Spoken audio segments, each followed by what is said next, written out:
Stadium July 3rd. Come and get a jump on the 4th. It's now 16 minutes after the hour. For years, we Americans have been hearing warnings about the doctor shortage. Well, now there is a new phase. It's spreading like an epidemic virtually. It's called the doctor glut, this phrase. More than 16,000 men and women are being graduated from U.S. medical schools this year. Many of them may be facing difficult times ahead because of all of the competition, it turns out. A Dr. Glut, no less, and Dr. Holly Atkinson is here this morning to give us a little perspective on what too many doctors could mean for us individually. I have to say, Holly, as one who has to make a doctor's appointment 2 and 3 months in advance and who goes to the doctor's office and the people are stacked up in the waiting room, it's difficult to believe that there really is a glut. Well, the phrase Dr. Glut has come out of a study that was done by a federal panel, and also the American Medical Association has been making estimates. And the results of the federal panel said that what we've got basically in 1970 was 311,000 doctors. In 1980, it was 436,000 doctors. And in the next 20 years, by the year 2000, it's estimated to be 666,000. Now, that's a 50% increase over the next 20 years. What the problem really is more a geographic problem in terms of, it's not the absolute number, it's where the doctors are located. Most doctors are located in urban areas, and there are some counties in the United States that don't have any doctors at all. So it's really a geographic maldistribution problem. What will be the benefits, then, of a Dr. Glut? Will the geography be ameliorated in any way, and how will the individual be benefited? That's one of the things that they're saying. Actually, there can be a lot of benefits for the patient. First of all, with the young physicians coming out, it's going to be harder for them to really start up their own private practice. So they're going to have to be very bright and come up with some innovative ideas. One of the things that's going to happen is that hours are going to become more flexible. Weekend hours, evening hours. Also, doctors are now located in shopping centers, so it's easier for patients to get to them. Also, their bedside manners may improve a bit because they're competing with other doctors. So in a variety of ways, patient care can improve. Also, as you mentioned, if physicians can't find jobs in cities, the young ones, they will be forced out into the rural areas. So it might help fill in some of the geographic maldistribution problems. Another thing is that they might try different types of practices. We're used to the private practitioner. HMOs, some people might not know what those are, health maintenance organizations. That's where you pay physicians one flat rate. And in essence, if you get sick, they take care of you. And if you're well, they take care of you for the same flat rate. So there's an incentive there for physicians to keep you well. It will really cause a lot of different types of group practices to come into being, and there'll be competition there. That's a rosier prospect for the year 2000. Any disadvantages? There can be. If doctors don't have as many patients as they are normally used to having, they may want to raise their income or at least keep their income where they are used to having it, which means if they don't have patients, they may utilize technology more. Now, young physicians coming out have been trained in high technology. They're very comfortable using high technology, and the reimbursement system provides an incentive to use technology. So actually, it may drive the cost of medical care up, and it may mean more technology being used on people.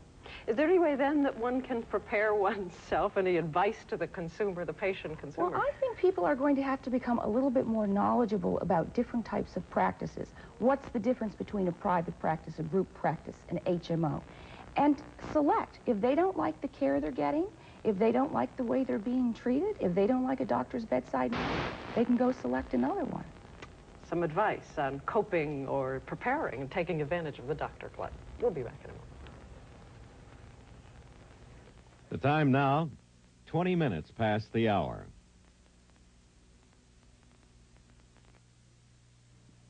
Everyone knows the shortest distance between the Bay Area and Portland is a straight line. But now Air Cal has made it a phone line with single call service. When you call 800-4 Cal, we'll confirm the most convenient flight available, even if it's on another airline. Air Cal's single call service, the shortest distance between Portland and the Bay Area. Air Cal, we make flying easy. You know, for my TV fishing show, I test everything, from rods, to life jackets. Of course, not every product I test rates 100%, but here's one that does. The Sea Eagle 9, an inflatable boat unlike any I've ever used. What I like is how strong and stable it is. Perfect for fishing, and man, does it move through the water. And talk about easy to use. My entire Sea Eagle boat fits in this bag. Big savings on Sea Eagle at these fine stores. Time now, 21 minutes past the hour. Jack Kelly, brother of the late Princess Grace, has an international reputation of his own as a long-time top rower. In fact, he is an Olympic champion. Well, last week, he traded oar for paddle to lead an American team for the first time in the International Dragon Boat Race in Hong Kong. Now, this is a race with a lot of tradition. It goes back to the 4th century B.C., when fishermen raced vainly to save a poet who had thrown himself into the water to protest official corruption. Now, the boats, they were serious about things then. The boats have dragons' heads, you'll see, to appease the dragon who controls the waters and thus to ensure enough rain for the next year's crops. Jack Kelly is back from Hong Kong now, or partway back anyway. He's with us this morning from Los Angeles. Jack, I'm chuckling a moment because Randy Hill, our stage manager, said, put up the dragon copy just before we came to you. Let's talk about that race. Gee, it seems exciting. How did you get into it? Well, actually, we were invited by the Hong Kong Tourist Association to go over there to Hong Kong.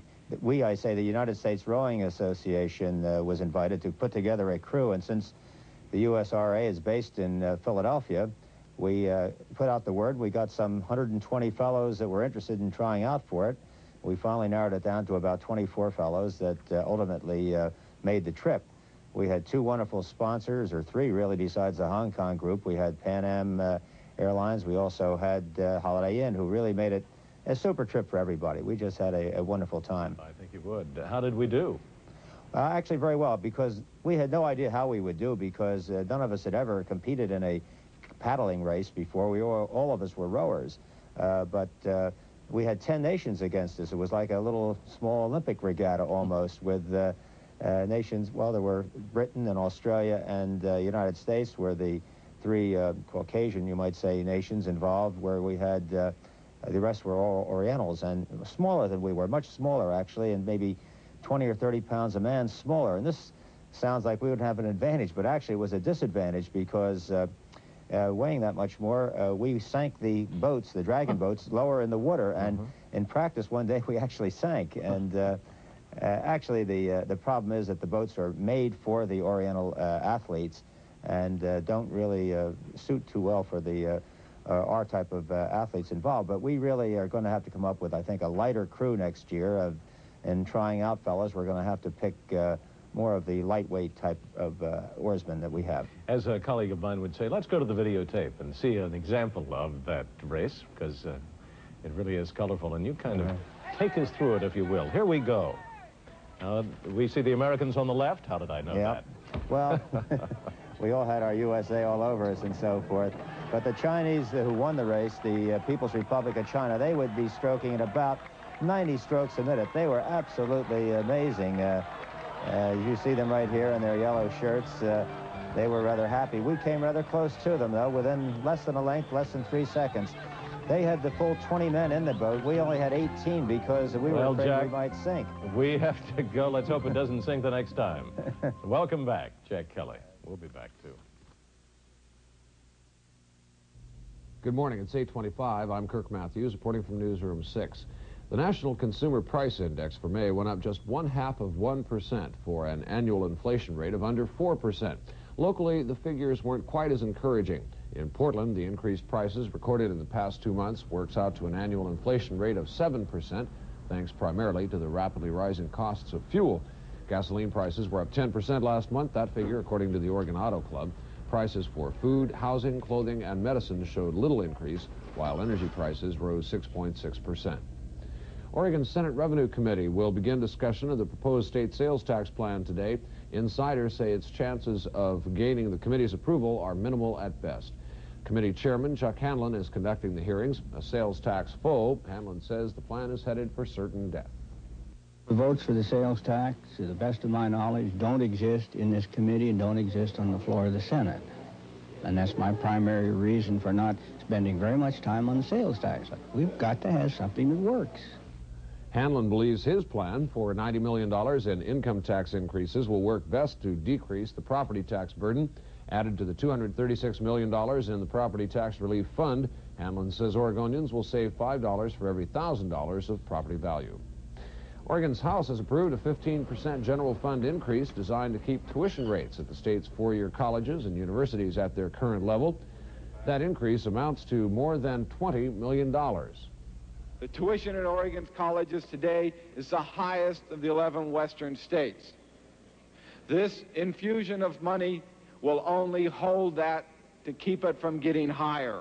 Pleased to welcome. The money will also help fund a new high-tech center at Portland State University and will provide pay raises for 8 professors deemed most valuable in the state system. The plan now goes on to the Senate. 10 gallons of pesticide chemicals spilled from barrels on a railroad car in northwest Portland were mopped up by environmental officials yesterday. The pesticide, organophosphate, was being shipped from Florida to a Chevron plant in Milwaukee, Oregon. There were no injuries. Chevron has been asked to pay for the cleanup. The federal government has been asked to resolve a dispute between fish and wildlife officials in Oregon and California. California's Fish and Game Director has extended that state's commercial salmon season until the end of the month, breaking an agreement with Oregon and Washington to end the season June 15th. The California season was extended to give fishermen there a chance to make up for a disappointing year, but Oregon officials fear the extension will harm salmon runs and give California an unfair advantage. Oregon officials have asked the U.S. Commerce Department to order an end to California's season. After this short break, we'll have a weather update. It's Clackamas Town Center's fantastic moonlight sale. Savings throughout the center this Saturday, June 25th from 5 till 10 p.m. Don't miss Clackamas Town Center's moonlight sale. It's the People's Court, the show that tells it to the judge. I have absolutely nothing to show for it. This one burst into tears and started screaming. That is not the truth, Your Honor. I'm trying to tell you my story. I'm trying to listen. The People's Court. People's Court, weeknights at 7. Shower activity is expected to increase in western sections of the state this morning. There will be some heavy showers at times, but that should pass by tomorrow morning. And the weekend looks to be very nice with sunshine and warm temperatures in the forecast. We have forecasts now for north central and northeastern Oregon. Increasing chance of showers this afternoon. Scattered showers tonight, lows 35 to 40, highs 65 to 70. In the Cascades, the freezing level at 6,500 feet. There will be showers in the mountains today, tonight, and decreasing somewhat tomorrow. In the southwestern part of the state, scattered showers, locally heavy, scattered showers tonight. Along the Oregon coast, there will be showers, occasionally heavy at times, scattered showers tonight. In the Willamette Valley, showers today, occasionally heavy at times, scattered showers tonight. And for Portland, Vancouver, and vicinity, showers, occasionally heavy today, scattered showers tonight. Overnight low about 52 degrees, the high today about 64, and the high tomorrow about 68 degrees. We will have the latest news and weather for you live at noon. Right now, stay tuned for more of the CBS Morning News. Meet my buddy Anthony Mascaro. He's as bright as the sun, more popular than summer vacation, and about as busy as fleas on a lazy hound dog. That's not bad for a 7-year-old, but Active Anthony does a lot more. As poster child for the Tri-County March of Dimes, Anthony's helping thousands of children by reminding everybody to join the fight against birth defects. The KOIN TV family and the folks at Fred Meyer are proud to be behind the 1983 telethon. KOIN TV, Portland, Vancouver.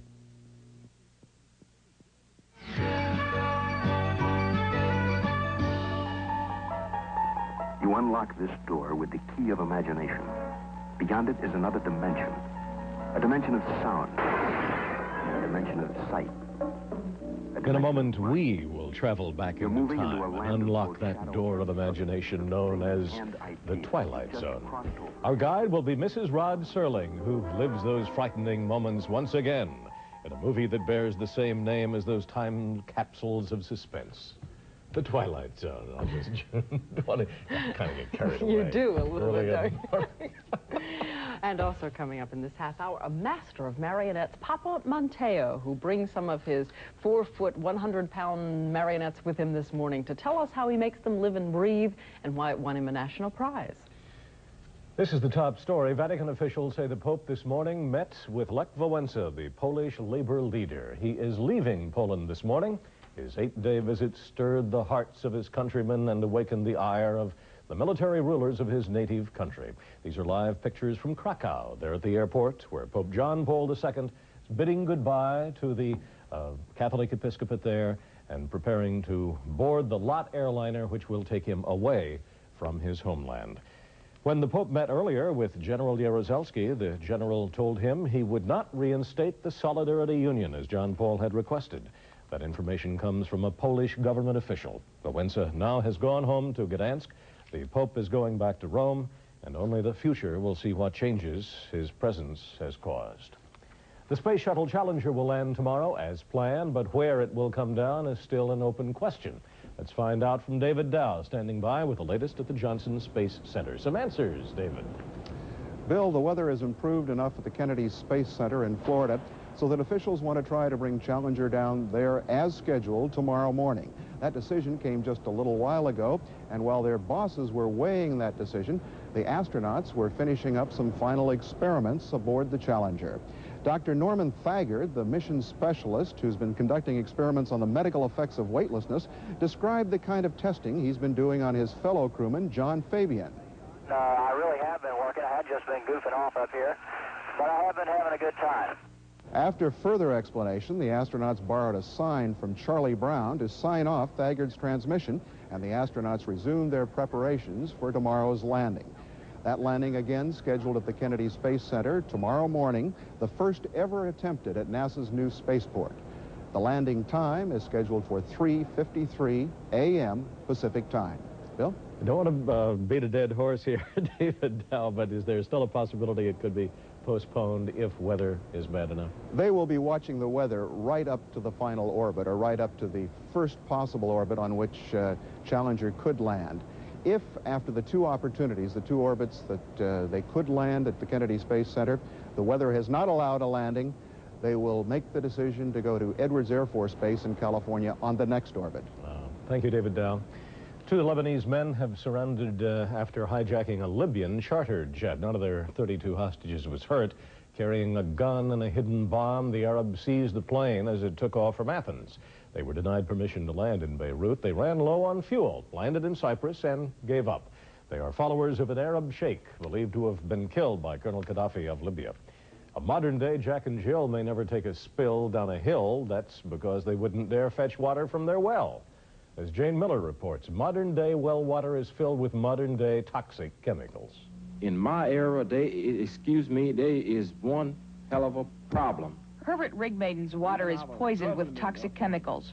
He lives next to a hazardous waste dump in Louisiana that local authorities say is contaminating the groundwater. He hauls in drinking water for his family, but as he told a House committee, he can't do that for his cattle. You gentlemen's got to remember, every time you throw a beefsteak or hamburger up to your face, you're eating that meat off of that contaminated water underneath, because I've got no other way to water cattle. Half the nation's population relies on well water, once believed to be protected by the soil. No one knows how extensive the problem of contamination is, but polluted wells have been found in every state. In the Pink Rose section of Montville, Connecticut, over a dozen residents have been told their water's unsafe to drink. The residents are using bottled water that's provided by the company suspected of polluting the groundwater. The very first step that must be taken is for everyone to realize that in most of these situations, not all of them, but most of them, we are not dealing with a victim and a perpetrator. We are all victims. The government is under pressure to come up with a policy to protect the nation's groundwater from contamination. Such a policy has been proposed, but critics say it's gotten nowhere because the administration wants the states to manage the problem. Jane Miller, CBS News, Washington. Orlando, Florida has at last found a home for its piece of the rock. It's the 29,000-pound hunk of marble given to the city of Taiwan. It has been installed with some difficulty on a steel and cement foundation on the shores of a lake. The pet rock has been looking for a home since Disney officials turned down Taiwan's request that'll be moved to the Epcot Center. Stay with us. We're going to be looking ahead to the Twilight Zone, the movie, as Carol Serling, Rod Serling's widow, sees it. We're also going to be seeing some giant marionettes, and the man who makes them makes magic out of them, frankly. And looking back at the Pope's trip, especially as he now leaves his native Poland, there at the airport in Krakow, as he boards the lot plane, the President of Poland making a final speech, final remarks, bidding him goodbye. All of that, a review of the Pope's trip, coming up. Stay with us. The Twilight Zone premiered in October 1959. This portion of the CBS Morning News is sponsored by Ramada Inns.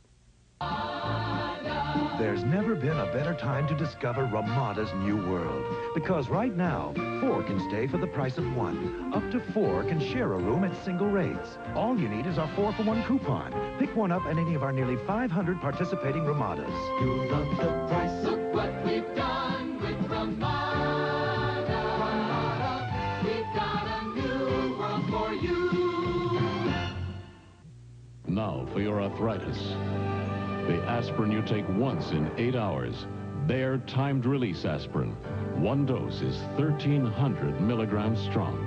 Take it in the morning. It's timed released to give you long-lasting relief during the day. Bayer timed release works on minor arthritis pain fast, and it lasts.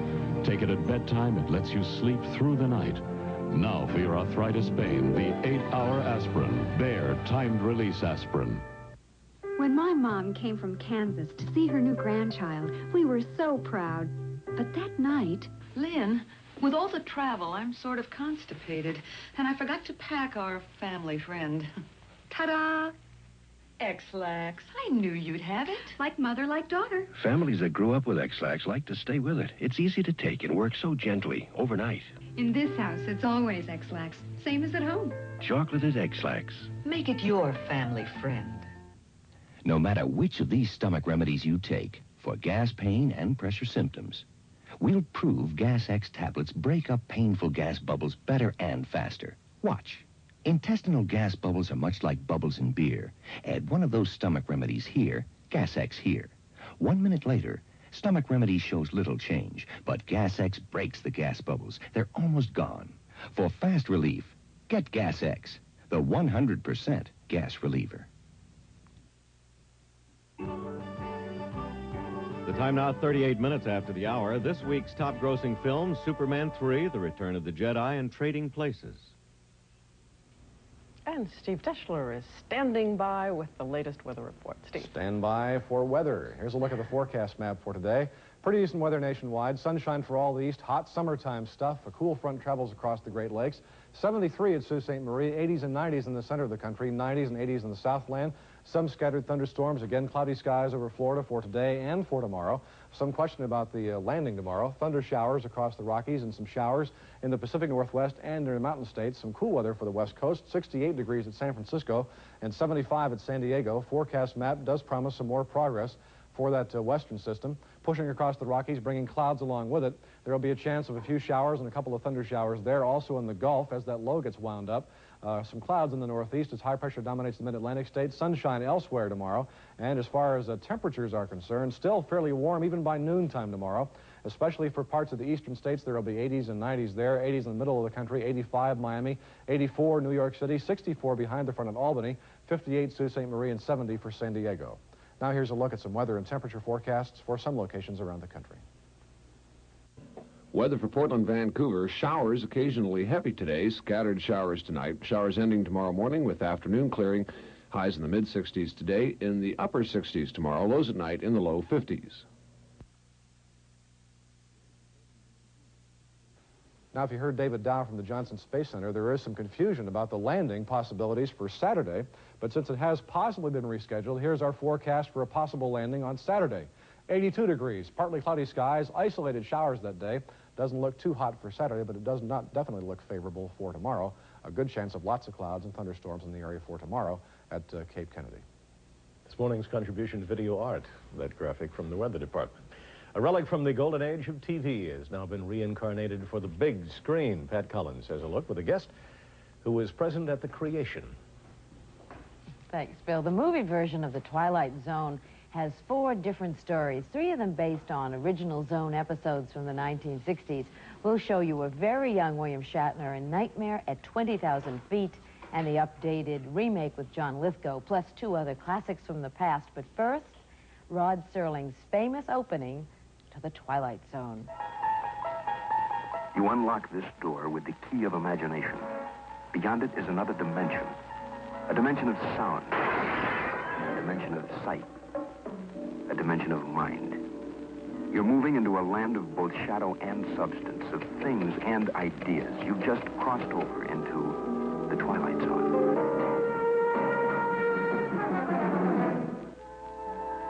Sunnyvale Rest.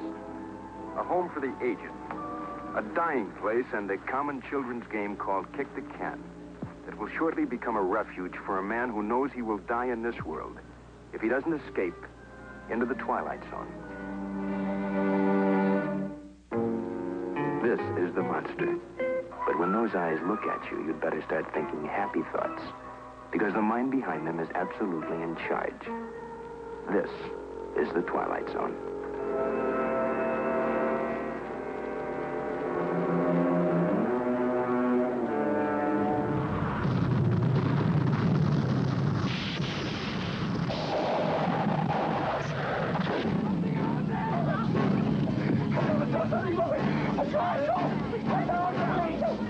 There's a man on the wing of this plane! Rod Serling, who created The Twilight Zone, died 8 years ago. His widow, Carol, was a consultant on the new movie and is co-publisher of The Twilight Zone magazine. She is in our Los Angeles studios this morning. Good morning, Carol. This is 5:30 in the morning for Carol Serling. I guess we could call it the Dawn Zone instead of the Twilight Zone. Thank you for getting up so early. Carol, did Rod create the Twilight Zone in order to do things there that he could not get away with, perhaps, in regular dramatic programming that he wrote for? That's absolutely true. He was writing for television in the late 50s, and there were so many sacred cows, taboos, special interest groups that had special interests that there were just too many things that he couldn't do and say. And he was really a humanitarian. He felt there was a responsibility to address the issues of the day and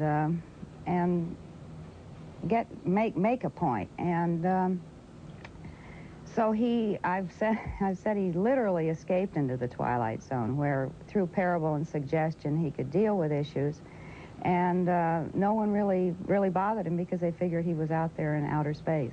And so it gave him a platform, a literary arena where he could deal with these issues. Did Rod believe that the Twilight Zone had made a real contribution in television? Did he imagine that 20 years down the line, viewers would still watch it, young people would still be glued to their sets? I think he'd be the most surprised, really. Really? Actually, the show's never been off the air in all these years, but I don't think he ever dreamed of this, or the movie, or anything like that. Were you concerned at all, Carol, that the movie would respect the spirit of the original shows?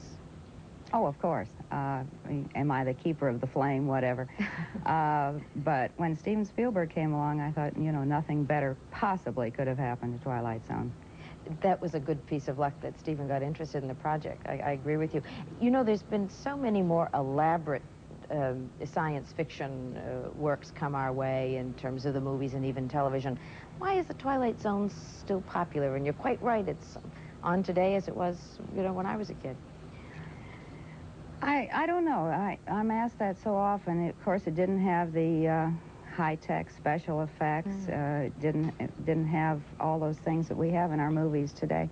I think it was a show that dealt with human beings, real people, maybe a little tilt, a little bizarre, always the unexpected with the O. Henry ending, but it was a show that addressed our universal fears and hopes and dreams, and a show that people could really relate to. And do you have a favorite? Do you have a favorite episode? I don't mean of the 4 in the movie, but just in general. I have one. What's yours?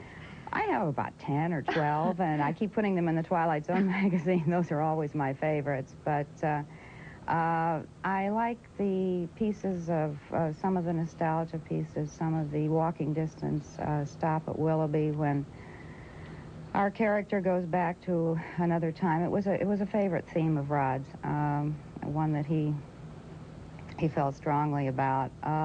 The Eye of the Beholder. I'm just going to say that Eye of the Beholder, I think, is one of my favorites, too. Carol, thank you so much for being with us at this early hour. Carol Sterling in our Los Angeles studio. The Twilight Zone opening tomorrow. Bill? It does open tomorrow. A footnote to that. Ironically, specific charges also against John Landis, one of the movie's directors, are also going to be announced in Los Angeles court. Landis and his associate producer, George Folsey Jr., will be criminally prosecuted for last July's accident which killed actor Vic Morrow and 2 children on the movie set. On to the puppets in a moment. Next on the CBS Morning News, the art of marionettes. 14 minutes now before the hour. This portion of the CBS Morning News is sponsored by all-new Smucker's Magic Shell. With a name like Smucker's, it has to be good. Everybody loves magic.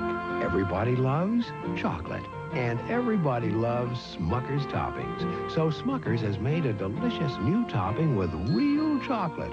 Magic Shell. The hard chocolate topping that's easy to use. Pour over ice cream, and it hardens like magic. Now you see it, now you don't. Everybody loves Smucker's new Magic Shell. With a name like Smucker's, it has to be good. Time. When you ship air cargo, time really is money. That's why Flying Tigers makes you this 100% on-time guarantee. No matter what you have to ship, we'll pick it up, fly it, and deliver it virtually anywhere in the country on time, or you don't pay. Flying Tigers. It's on time, or it's on us. Flying Tigers. When I was a secretary, I learned never to be afraid of a machine that can make your life easier. Then it was my electric typewriter. Now it's my Epson personal computer. The Epson speaks English, not computerese like some. One button retrieves a file. One sends electronic mail. One, your daily schedule. And you'll be using it in one day. Incidentally, we've got some guys here who've looked at Apples and IBMs and say they haven't got the time to learn. I just say, oh, I know. I know.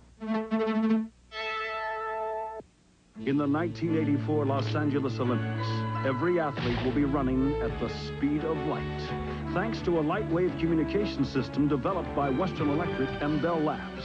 It converts voice, data, and images into light impulses carried over glass fibers. Who will help bring the Olympics to every corner of the globe, including the corner of your living room? We will. We're Western Electric, working with your phone company to bring the information age home to you. Time now, 11 minutes before the hour, and here's the weather forecast. Weather for Portland, Vancouver. Showers occasionally heavy today. Scattered showers tonight. Showers ending tomorrow morning with afternoon clearing. Highs in the mid-60s today, in the upper 60s tomorrow. Lows at night in the low 50s. The 16 winners of the 1983 National Heritage Fellowship Awards are folk artists, from bagpiper to storyteller, quilt maker to potter. And recently, we may remember, we showed you one of the winners, Alex Stewart, barrel maker, or Cooper, from Sneedville, Tennessee, 92 years old and still making wooden buckets and churns, as he has for 75 years. Well, another winner makes marionettes. Miguel Papa Monteo, an immigrant from Sicily, the inheritor of 4 generations of a family tradition. At 73, he still builds and repairs his near life-size creations, but he now leaves the performances to some of the younger members of the family. Papa Monteo's marionettes help preserve one of the unique forms of Sicilian theater, dating back to the early 19th century, and we are so glad you're here. He told me I have to talk like this, that the show is going to be dead if we don't get some hand gestures. You got to liven it up. That's right. All right, tell me, when you first knew this was a calling, was it in the family for a long time, making the marionettes? It's been in the family at least. I'm the 3rd generation, let's put it that way. They are marionettes that are made by my father, and I make them. When did you start? When did you make your first one? This one. This was the first one? Well, this is lately that I have made. Yeah, this is lately, the last yeah, one. That's right. Right. That's the last one. But you were very young when you started, weren't you? Oh, I started, we say, with my father when we were Established on the east side of New York. I was 9 years old. 9 years old. Okay, give us a little crash course in how you make them. It takes about a month to do each one. They weigh about 100 pounds. I have to tell you, they are enormously heavy. Where do you begin? Foot, head? Well, we begin with the torso. Uh-huh. After that, we make the legs. Then I start cutting for the arms, both sides. Then the torso is made. My sister either gets ready to make the costume for me. But you hammer out the armor. I hammered out the armor. There it is. See, that's my sister. When it's ready, I make the armor. Which is the hardest part? The helmet. Why? Because I have to make 2 pieces of brass and make it like a half ball so I can be like a hat. Yeah. Oh, good grief. I'm sorry. You get attached to them. Oh, yeah. Okay, They well, don't come apart. I got to show you here. Yeah. A You lift sense of up how the they shield, move, ready how for agile combat. they are. They are That's incredibly right. so. That's right. We have a little footage that I want to show now of you making them, starting with the wood, and then going on to the faces which you paint. You also, I understand, do voices. I do. Now, we should say you have a series of presentations really about the court of Charlemagne, which is a 16th century In fact, Italian. this is Roland. This is Roland That's standing Roland. next to me here with his armor on my skirt. And there we see the marionettes in action. My family is working on the bridge. How many members of the family does it take to put on? Oh, we're one about performance? 11. Because you have hundreds of ogres and dragons and heroes and. This is the dancing we do. See, there's a royal dance. Oh, they're magnificent. They really are wonderful. Is this a tradition that's going to be carried on? Is your son All the being time. trained? After I leave, my son takes over, and my nephews, and my grandchildren. I don't think this will ever die. If my family is fanatically like I am, they'll live forever. Do you become very attached to them? Do you I'm christen very them? jealous. Oh, you are? I am.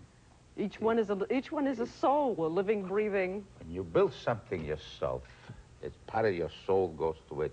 You are more in love with the marionette. I gotta make them this. I gotta make. Now we say this is the face of Roland. I have to carve a face just like how would Roland would look like. Right. And if I don't like it, we'll do another head. This one here this is a pagan like. His name is Mandricardo. He gave him a lot of fighting to do on account of the sword. It's so intricate. It's a never-ending story. It's a chapter every night on the same story. Never ends. Always excitement on the stage. Yeah. Within the stage and outside the people are more accurate about this than we are. If we make a mistake, they complain. Papa Mateo, Yes, they ma'am. really are marvelous. And thank you so much for coming Anybody by. who loves marionettes loves me too. Oh, that's for sure. What is the Italian gesture for I love you too? There it Ti is. amo. Ti amo. All right, we'll be back. We're just going to stand here and make out. We'll be back. Tomorrow on the CBS Morning News, Robin Williams. 6 minutes now before the hour. Hey, fresh cherries are back in town. Wow. So there's no sense fooling around. They taste so great, you could eat a crate. They beat every snack hands down. So instead of a chip, have a cherry. Instead of a berry, have a cherry. Instead of a sweet, have a supernatural treat. Have a great big handful of cherries. Just wash, bag, they're ready to freeze. Later in the year, they're sure to please. So buy cherries today or learn to your sorrow. Cherries are here today. Gone tomorrow.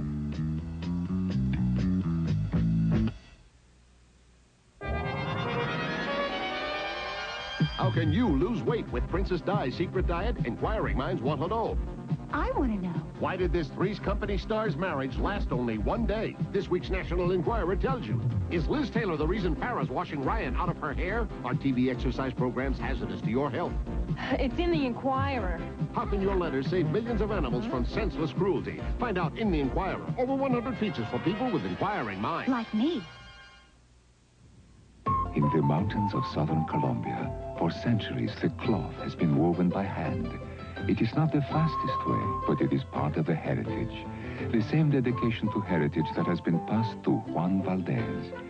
He picks the Colombian coffee as it has been picked for centuries, by hand, bean by bean. Only at the moment when it is best. It is no surprise that a country so rich with tradition grows the richest coffee in the world. You are about to see a demonstration of the virtues of Krylon spray paint. Krylon's easy-to-use formula goes on smooth for a professional quality finish. See? No runs, no drips, no errors. 1 hour later, Krylon's dry, while this table, sprayed at the same time with the other leading national brand, is still quite wet. Krylon spray paint for a smooth and fast professional finish. Time now, 4 minutes before the hour. For the past week, we've been watching an entire nation, watching a fellow countryman return from abroad for signs of inspiration and hope. Standing on line is a way of life in a country where there are shortages of everything. This week, the people of Poland have been standing and waiting for a glimpse of Pope John Paul II, waiting to hear the words that would tell them they are not alone, though they may be, for now, isolated. Again and again, the Pope has said that magic word, solidarity, and each time they respond with signs, with their V's for victory, and with their voices. Pope John Paul II responds too. I greatly desire, he said, as pastor of the church and also as a son of my nation, to confirm this hunger and thirst which springs from the healthy resources of the Polish spirit, from a sense of the dignity of human work, from love of the homeland, and from solidarity, that is to say, from a sense of the common good. Solidarity may be anathema to the Polish authorities, but for the millions who turned out to see the pontiff, solidarity is a proper noun for a common cause, the cause that binds Pope John Paul II to the Polish people, and them to him. Now he'll be heading home. Tomorrow we're going to look at the wind-up of the latest Challenger flight. Science and technology expert Ben Bova will be with us. And Robin Williams talks about his new movie, The Survivors. Pat Collins is going to review Twilight Zone, the movie. Bill will mark the 200th anniversary of a balloon by flying, the hot air balloon, by flying in one, no less. And why don't we leave you now, back with the Pope in the land of hopes and a bitter reality. See you tomorrow.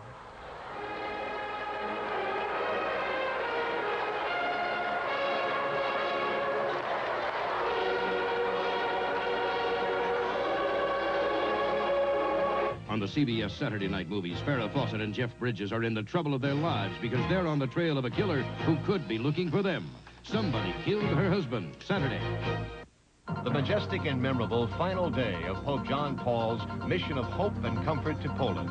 The story on the CBS Evening News with Dan Rather tonight. This is CBS. A family of 4 could pay to heat 11,000 gallons of water a year just to do laundry.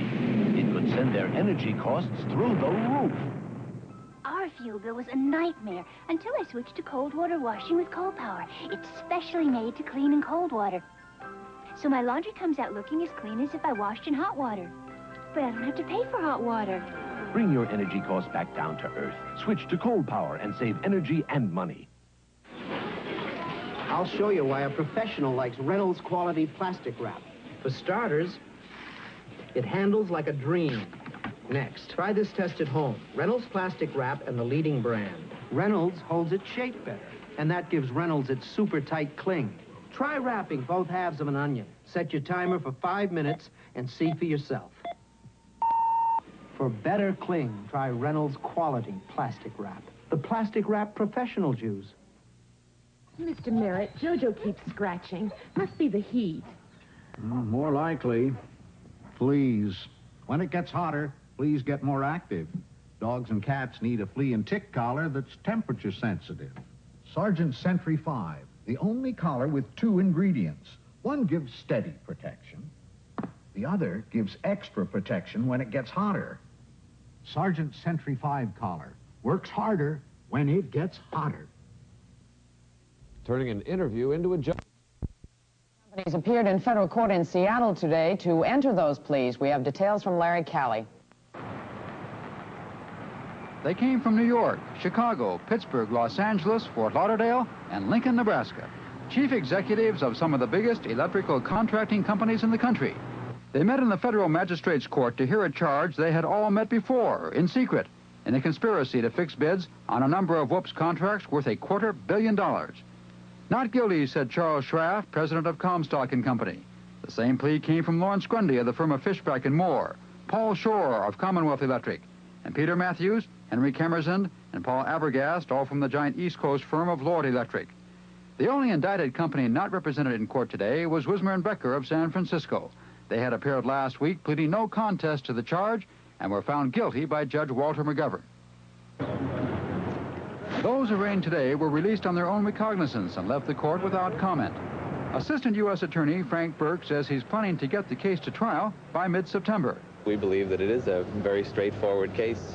The estimate that we've put in with the clerk's office, which is a public record, reflects our estimate of 30 trial days, which would be, if the judge went 5 days a week, would be a 6-week trial. Burke says the case should move rapidly unless the defendants ask for separate trials. At the federal courthouse in Seattle, Larry Kelly, News 8.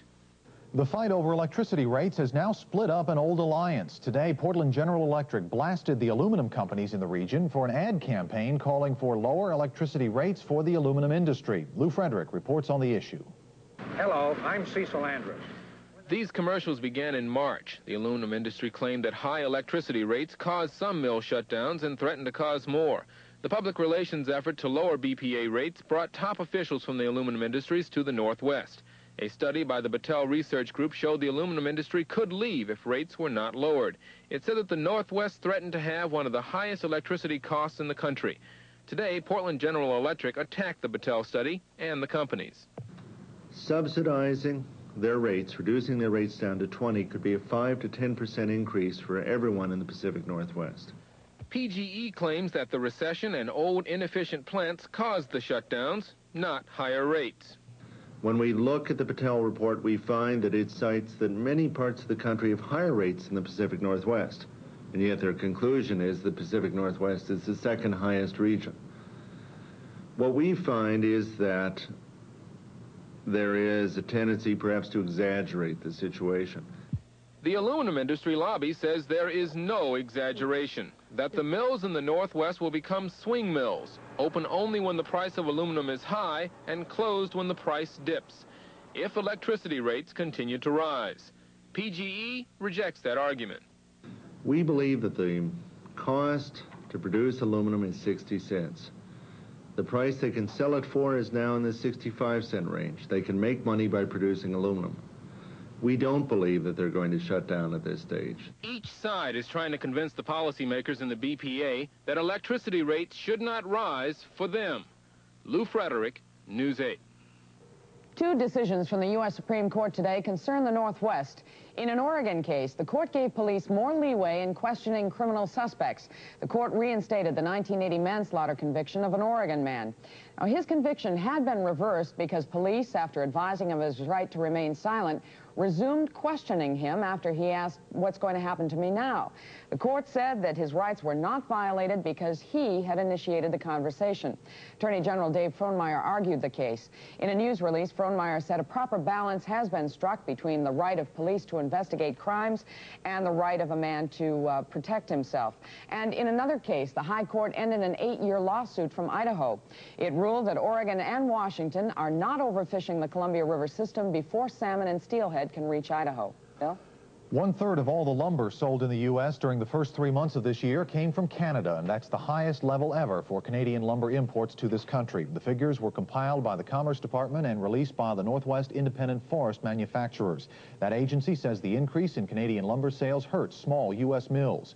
The Canadian share of the market has been growing steadily since 1975. Should Portland toughen penalties for prostitution? City Council members postponed answering that question today, but they came close. They heard from 7 citizens who favor minimum fines for both customers and prostitutes. Fines of $500 for each arrest and a 7-day jail sentence for the second arrest. But one woman said the penalties would do nothing to help those who feel they must prostitute themselves to feed their families. Kathy Frederick of the National Organization for Women suggested the fines go toward halfway houses and education programs.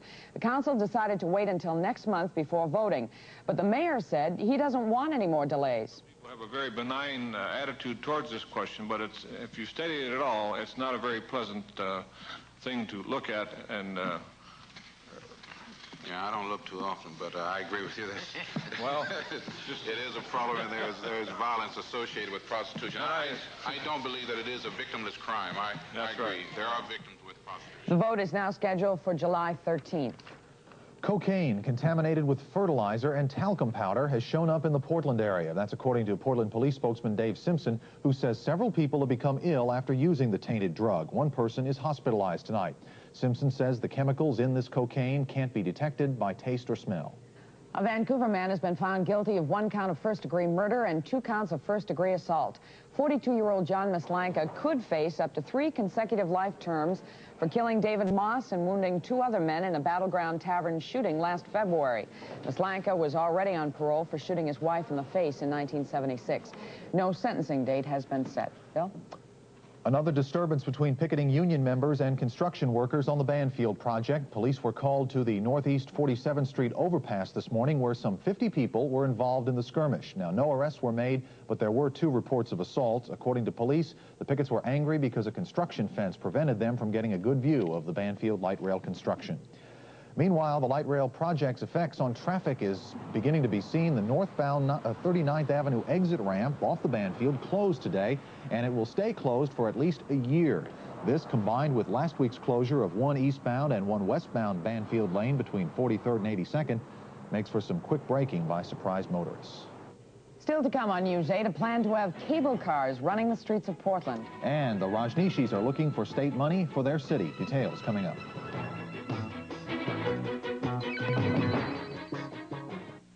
Do you fry with margarine? Then you should know about new Butter Flavor Crisco, because it's better for frying. Look, it doesn't scorch like most margarines, and you can see what that means when you fry eggs. More important, Butter Flavor Crisco gives fried food more butter flavor than margarine. A flavor so rich, there's only one word for it. Butter. Yeah, that's our word for it. New Butter Flavor Crisco could make frying with margarine obsolete. Now there are 2 great Criscos. Kentucky Fried Chicken, we do it. Fresh. We only serve you plump, wholesome chicken that's just been cooked. Kentucky Fried Chicken, we do it. Special. Only original recipe chicken is cooked under pressure with the Colonel's 11 herbs and spices, so the seasonings are squeezed into each juicy bite. Kentucky Fried Chicken, we do it. From scratch. We're baking delicious buttermilk biscuits all through the day. Good as yours. Kentucky Fried Chicken, we do chicken right. See the car that doesn't shock you with extra cost options at Fisher Mazda Peugeot. In fact, the Peugeot 505S is so lavishly equipped that the only things you can add are automatic transmission and metallic paint. Take a test drive from Fisher Mazda Peugeot and check the standard features such as air conditioning, electric sunroof, and cruise control. You'll probably agree that Peugeot is the smoothest riding car in the world. So, before you pay more for another car, check the price and quality of Peugeot at Fisher Mazda Peugeot. More. Driftway's the store. More. For the best selection. Shop Driftway and save on Flavor Pack frozen international vegetables. Assorted varieties in the 16-ounce bag are just 79 cents each. And look for savings on nice and soft bathroom tissue. Your first 2 4-roll packages are just 68 cents each. You'll find more to save at Driftway. You save more shopping at a Driftway store. The Portland business community patted itself on the back this morning for a banner year in tourism. At its annual breakfast, the Convention and Visitors Association learned that almost $500 million was spent by tourist and conventioneers, helping support up to 30,000 local jobs. Portland developer Bill Nato posed beside the prop of an inflated plastic trolley car, a model for Portland's next tourist draw, a real cable car. This is the air one, but the real one will look like San Francisco cable car, and it'll be part of a convention circuit. Tie-in Red Lion, Thunderbird here, the Hilton, Benson, Marriott, the downtown business area, and the Coliseum here. NATO hopes to see the cable cars running by the spring of 1986. They will also operate on the Banfield light rail tracks during off-peak hours. Well, school is out, but the work isn't over for a committee assigned to monitor the quality of education for black students in Portland. Members of the Desegregation Monitoring and Advisory Committee told reporters this morning they are continuing to watch the school district to make sure it enforces the Desegregation Comprehensive Plan. The committee is not interested in busing, but rather in making sure black students get as high a quality of education as white students. Members say while they believe district administrators have been slow to act in the past, they are satisfied with Superintendent Matthew Prophet and that he will not stall. They also asked for the public's help. It's too large a program for 10, 12, 15, depending on how many members we have, to monitor. Parents, those other people who are interested in what's going on in Portland Public Schools need to be out there asking questions. The school district plans to include more books on black achievements in its curriculum this fall. Questions have been raised about the legality of the Rajneeshis' new city, Rajneeshpuram. Since the town is composed almost entirely of Rajneeshis, some wonder whether outsiders are welcome. And if they aren't, should the city receive state funding that other towns in Oregon get? Well, today the mayor of Rajneeshpuram told reporters the city does have an open-door policy. There's a great deal of history to the American tradition of starting cities with one religious orientation, a company orientation, or around an economic orientation.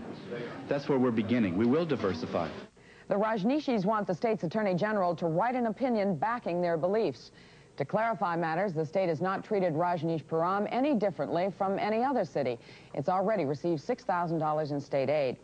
Now, if Joanne Boys has her way, there won't be any Rajneeshis anywhere in Oregon. Miss Boys is leading a petition drive to force all of the followers of the Indian guru out of Oregon. The Attorney General's office has given the okay to collect the signatures. She has to gather 62,000 valid voter signatures to qualify the petition for the ballot. Several members of the Attorney General's office say the measure is unconstitutional, but the merits of any measure are not legally considered until voters approve it. Bill? Nearly half the employees in Oregon get their workers' comp insurance from SAFE, the State Accident Insurance Fund. But tonight, SAFE is on the legislature's hit list after a surprising vote today in the Senate. Details from News 8's Boyd Levitt in Salem. Messages from the House. The Senate today sent shockwaves through the insurance industry. It voted to dump SAFE's board of directors and take over the corporation. SAFE writes half the policies in Oregon. In 1979, the legislature allowed SAFE to become a state corporation. It was thought then SAFE might be able to lower insurance rates. Well, last year it amassed a $250 million surplus from employer premiums. The governor and lawmakers found SAFE an easy target for raiding millions of dollars to fix the deficit. And then investigations and audits turned up troubled news. The Secretary of State found SAFE's brass were showered with excess perks and pay. Clients were taught to cheat on their contracts. Financial irregularities and lack of security plagued the company. In December, SAFE's top management quit. Last week, a Eugene judge declared SAFE unconstitutional. We've had enough of the misrepresentation and the misuse of funds, that they were like they were some separate country in Siam, and that we should never question what they do or don't do. Despite the vote against SAFE, its defenders claim it has done what it was supposed to do. SAFE, as a public corporation free to act, directed to be highly competitive, has brought comp insurance rates in this state down by 50%. In this statement, SAFE warns a state takeover would drive clients to leave. Even SAFE's best friends are apparently having second thoughts. The governor earlier pledged to veto the SAFE bill. Now he's noncommittal. The governor's past campaign treasurer, Roy Livermore, is SAFE's chairman. He says he doesn't want to continue in the post. The SAFE bill now goes to the House. Well, if it passes and the governor signs it, SAFE would be ordered to give all of its surplus money back to employers, presumably lowering insurance costs and presumably increasing the benefits for employees. At the Capitol, Boyd Levitt, News 8. Accident prevention and job safety have been major legislative issues this year, but major proposals of organized labor have failed. News analyst Floyd McKay has some background and comments tonight. The way to pass or defeat a law this year is business image. Woe to anyone caught scaring business and causing it to move a payroll to Idaho or Georgia. Well, business image is very important, of course, but under its flag, Oregon could retreat from some of the basic protections that have made the state a good place to work. Early in the century, we led the nation in worker protection, and at various points, we have pioneered in safety. But the American workplace is changing, and so are the protection needs of workers. Two proposals defeated this year illustrate the change. Thousands of Oregonians work or will work at video terminals. The electronic age is widely praised as cleaner and safer than mills and foundries. but it brings its own problems and needs in the area of worker safety. Because many people who work at these devices are non-union, protections are not a part of collective bargaining. Lacking a union, workers must rely on the good intent of employers or on government. Another measure of this sort, defeated this week, would have required employers to tell workers all about toxic substances in the workplace. Many of these substances have been there for years, but we know more about them now and their effect on workers, raising a new need for safety regulations. Perhaps the proposals in these areas are premature in 1983, and certainly they were doomed in the current pro-business hysteria. But the changing workplace offers challenges as well as opportunities, and we are wise to deal with both. I'm Floyd McKay. Jim Little, as usual, is working at his computer console in the Weather Center and is here to tell us what we can expect. Well, we're going to see some showers and some thunder showers yet tonight. We've had some thunder showers reported around town today. It's all due to a big upper-level low-pressure area, a fairly strong one, moving across the Pacific Northwest. It will continue to move, and we are looking for some improvement beginning later on tomorrow. But tonight and tomorrow, early, there's still a good chance for showers around, and tonight there's a good chance for some thunder showers. We'll have all the details, including a look at the weather down in Florida, where the space shuttle is scheduled to land tomorrow morning. All of that coming up a little later in News 8. Check you then, Jim. Thanks. Coming up on News 8, some warnings about dangerous fireworks. And robots invade the halls of Congress while senators listen.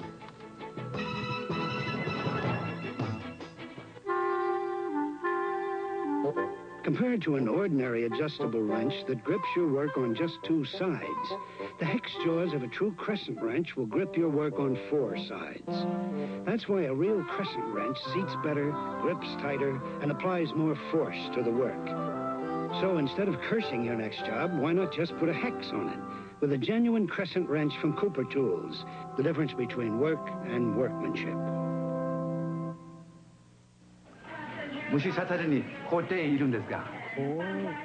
Cord-aid. Cord-aid for minor itches and rashes. Jag behöver Cord-aid, tack. Oh, Cord-aid. Cord-aid for eczema and insect bites.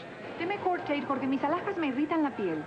Cord-aid is the non-prescription medication recommended most often by more doctors for the relief of minor itches and rashes. I have a touch of poison ivy. Do you have Cord-aid? Cord-aid, all you need for the relief of minor itches and rashes. All over the country, Mitsubishi Motors dealers are setting a record for first-year import car company sales with record-setting deals. The Starion Turbo Sports Car, thousands less than the leading import turbo sports car. For a short time only, 8.7% financing on any stylish Cordia or roomy Tredia Sports sedan. A mighty low $57.49 for Mighty Max. Great savings at the Great Success Sale at your Mitsubishi Motors dealers. Fresh cherries are back in town, wow. So there's no sense fooling around. They taste so great, you could eat a crate. They beat every snack hands down. At Safeway stores. Is the United States losing manufacturing business to foreign competition because it lacks the latest in technology? Well, the answer to that question was brought home in a unique way today in Washington, D.C. Our Capitol correspondent Pete Schulberg has a report. Building jetliners at Boeing is much different now than before computers were brought in to help in the design and construction phases. Today, Boeing Operations Executive Ernest Fenn told a Senate subcommittee that unless government helps promote university research in computers and other high-tech areas, American firms like Boeing will fall to foreign competition. We have allowed the university laboratories and equipment to deteriorate into obsolescence, leading students to believe that manufacturing does not involve sophisticated technology. Fenn supports a bill introduced by Senator Slade Gorton of Washington, providing for $124 million of matching funds for industry and universities for new technologies research. The high point of the hearing, though, was the appearance of Hero the robot, the first robot ever to testify in Congress. Good morning, Mr. Chairman. My name is Hero He's educational robot. The occasion was marked by a throng of photographers, many of whom wouldn't be here if it weren't for this Capitol Hill first.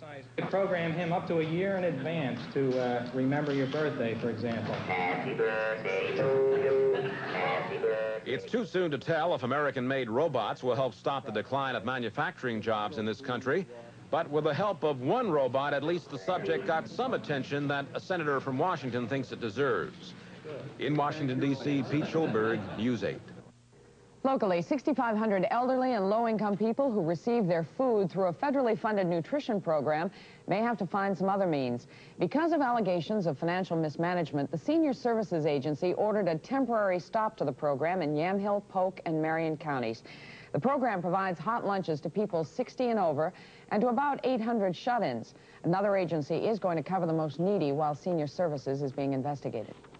The fight is on again in the legislature to reinstate Oregon's death penalty. Tonight, Representative Norm Smith says there are enough votes in the full House to pass a death penalty bill if only he could get the bill out of the Judiciary Committee.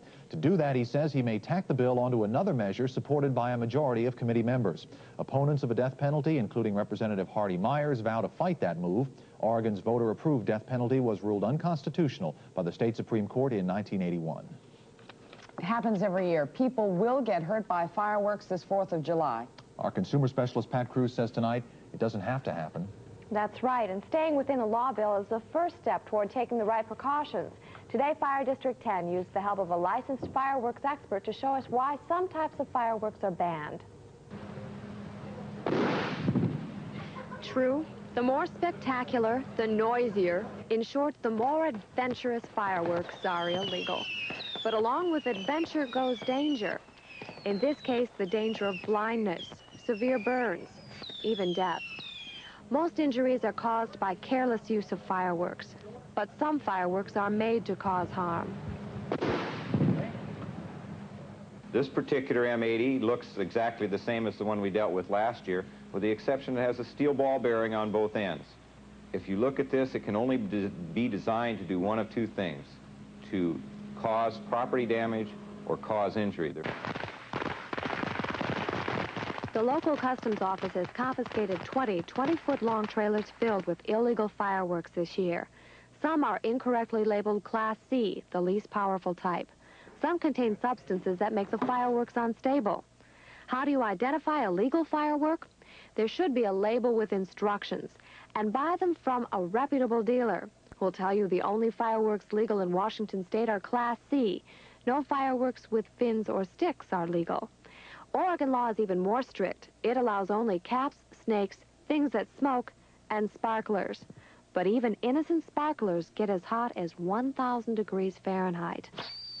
Adult supervision is a must with legal fireworks. Use them in an open area and with some water handy, just in case. Leave the big stuff to the pros. This little adventure was almost too close for comfort. Notice the short fuse. When it comes to fuses, these professionals don't like to take any chances. But I quickly learned the length of the fuse can be deceptive. While watching that demonstration, one fireman told me there are fuses that, if stretched from Portland to New York, would burn in just 7 minutes. I don't know if they've ever tested that out or not. You just barely touched the flame to that and it went off. That's right. And that shows how unpredictable they can be. So, do leave the big ones to the pros. What about the fines for setting off illegal fireworks? $500 in the state of Oregon if you set them off. Now, in the city of Portland, even if you possess illegal fireworks, you can be fined. And there is work in legislation right now to make that a statewide regulation. Okay, beware.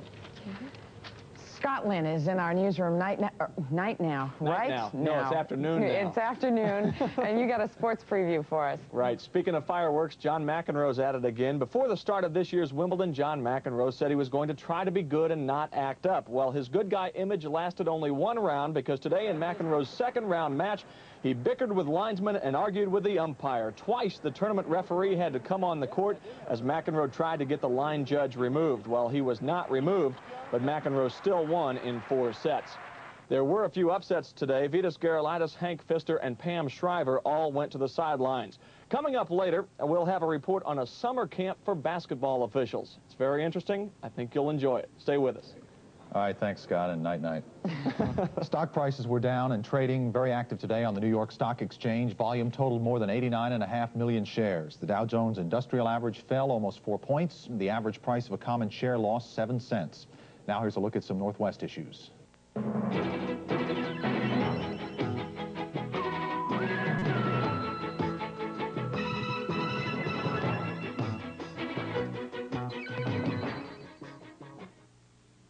The yogurt of France is called Yoplait. Americans didn't know much about this French yogurt, but once they got a little taste of Yoplai's creamy, smooth, all-natural yogurt, once they got a little taste of Yoplai's real fruit, once Americans got a little taste of French culture, then what happened was amazing.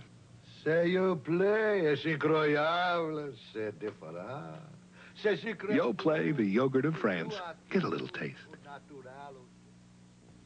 Hey, look who bought the beer. I went into business for myself because I couldn't find a decent job anywhere else. Today, I've got 2 of these places. You know how I did it? I do good work for a fair price. Now, the people who make Meisterbrau beer are doing the same thing. To me, it tastes as good as Budweiser. It just doesn't cost as much. I like the way Meisterbrau does business. All right. About time. Introducing Meisterbrau.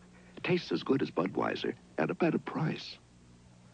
Hello, I'm Bob Brown. The ship's in, and we have plenty of new Subarus to offer at special boatload sale prices, like this new 83 Subaru hatchback for only $127.38 per month. Bob Brown's Subaru continues to hold a competitive edge in selection, satisfaction, and price. Choose from 4-wheel drive, wagons, sedans, hatchbacks, the full line. Choose any color as long as it's a brown Subaru at Bob Brown Old Subaru, east end of the Morrison Bridge on Grand Avenue. The weather has cleared at the Kennedy Space Center in Florida, and the space shuttle will try for landing tomorrow at Cape Canaveral. The astronauts aboard Challenger tonight finished their experimental work, and they stowed their gear. A report from Roy Neal. As this day began, the weather out the window looked bad. NASA's management had decided to keep the Challenger in orbit for an extra day until Florida weather took a turn toward clearing. Now the astronauts are scheduled to land on schedule at dawn at Cape Canaveral. At day's end, John McBride in Mission Control talked to Bob Crippen and Sally Ride. What are the weather guessers saying about the KSA tomorrow? The weather has continued to improve from a forecast viewpoint, and we look reasonably optimistic. On what may be their final day in space, the crew ran a series of tests with their big 50-foot mechanical arm. They lifted the SPA's satellite out of the cargo hold and put it back. But this time they didn't release it. John Fabian and Crippen did most of the tests, while Sally Ride capped up the dozens of experiments on board, getting them ready to return to Earth. And the doctor, Norman Thagard, talked about space medicine. People on orbit get puffy faces, again, as a result of the fluid moving from the lower part of the body to the upper part of the body. And then, at day's end, a couple of flight controllers serenaded the Challenger. We'll let you go to sleep. That is so bad. And then, from the ship, that wrapped up the 5th day in space. The astronauts have an early call to prepare for their dawn touchdown, weather permitting. Roy Neal, NBC News at the Johnson Space Center in Houston. Pope John Paul II is back at the Vatican tonight. His historic journey to Poland is over. The Pope said goodbye at the airport in Krakow. A few hundred people, lucky enough to be allowed into the area, gathered around the pontiff, and he went to the crowds again and again as if he were reluctant to leave. Even communist ministers in the officially atheist country knelt to kiss the Pope's ring. John Paul then flew to a remote mountain resort to meet with Solidarity leader Lech Wałęsa. No word tonight on what was discussed between the two men. The first 260 hours of secret tape recordings made by President John Kennedy while in the White House were made public today by the JFK Library in Boston. The tapes include conversations on Vietnam, the Berlin Wall, and the integration of the University of Mississippi in 1962. Now, here's part of the conversation between Kennedy and Governor Ross Barnett of Mississippi. The problem is, Governor, that I got my responsibility just like you have yours. And my responsibility, of course, is to the... I realize that, and I appreciate that so much. Well, now, here's the thing, Governor. I will, the Attorney General can talk to Mr. Watkins tomorrow. What I would like to do is to try to work this out in an amicable way. We don't want a lot of people down there getting hurt. Kennedy wanting the integration of the University of Mississippi. The tapes were studied and cataloged for the past 7 years at the Kennedy Library. Bill? Well, here's a biology question for you. Where do grown-up turtles come from? Well, the State Wildlife Department, Kathy says they come from